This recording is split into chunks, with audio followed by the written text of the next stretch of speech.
brought you by Independence। आज independence special खाना बनेगा घर पे, क्योंकि इसके है कण-कण में स्वाद, कण-कण में भारत। नमस्कार, आप देख रहे हैं दिल्ली तक। मैं हूं आपके साथ अनुराधा तंवर।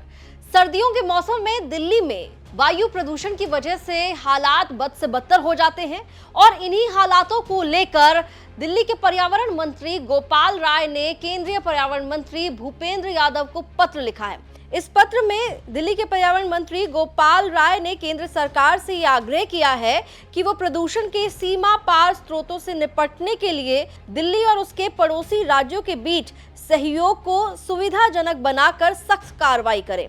इस पत्र में गोपाल राय ने लिखा है कि मैं आपसे अनुरोध करता हूं कि कृपया इन मुद्दों पर चर्चा करने और इस खतरे से निपटने के लिए आम रणनीति बनाने के लिए अपनी सुविधा के अनुसार उपयुक्त तारीख और समय भी बताएं।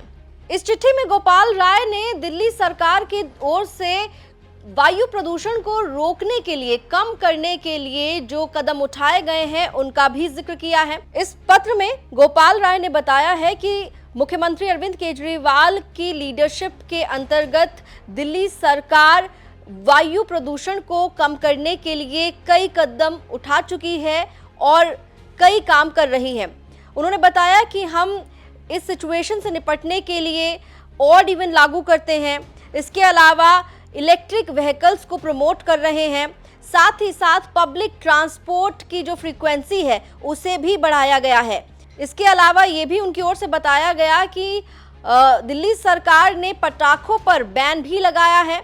इसके अलावा जो पौधारोपण है उसके लिए भी लगातार दिल्ली सरकार की ओर से ड्राइव्स चलाई जा रही हैं। इस पत्र में गोपाल राय ने यह भी बताया है कि दिल्ली सरकार की ओर से जो एफर्ट्स किए गए हैं उसके बाद एक पॉजिटिव इम्पैक्ट देखने के लिए मिला है दिल्ली की जो हवा है उसकी क्वालिटी में। उन्होंने बताया कि 35.5% तक जो बेहतर दिन है दिल्ली में, खासकर जो गुड और मॉडरेट एयर क्वालिटी डेज हैं वो इंक्रीज हुए हैं, वो बढ़े हैं। 2017 में 152 दिन थे, अब 2023 में ये बढ़कर 206 दिन हो चुके हैं।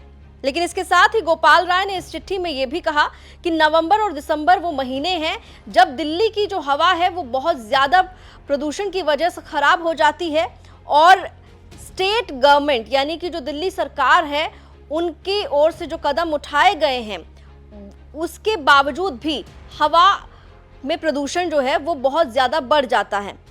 इसके साथ ही गोपाल राय ने ये बताया कि दिल्ली के भीतर नवंबर और दिसंबर वो महीने हैं जब दिल्ली की हवा बहुत ज़्यादा प्रदूषित हो जाती है, जिसके कई वजह उन्होंने इस पत्र में गिनाई हैं। उन्होंने कहा है कि इसमें पड़ोसी राज्यों में फसल अवशेष जलाना, थर्मल प्लांट्स, ईंट भट्टों का संचालन, औद्योगिक उत्सर्जन के साथ साथ निजी और वाणिज्यिक वाहनों के बड़े पैमाने पर गैर इलेक्ट्रिक वाहनों की आमद शामिल है। इसके साथ ही उन्होंने ये भी कहा है कि दिल्ली की विशिष्ट जनसंख्यिकी स्थिति विभिन्न राज्यों के बीच बटी होने की वजह से ये समस्या बढ़ जाती है।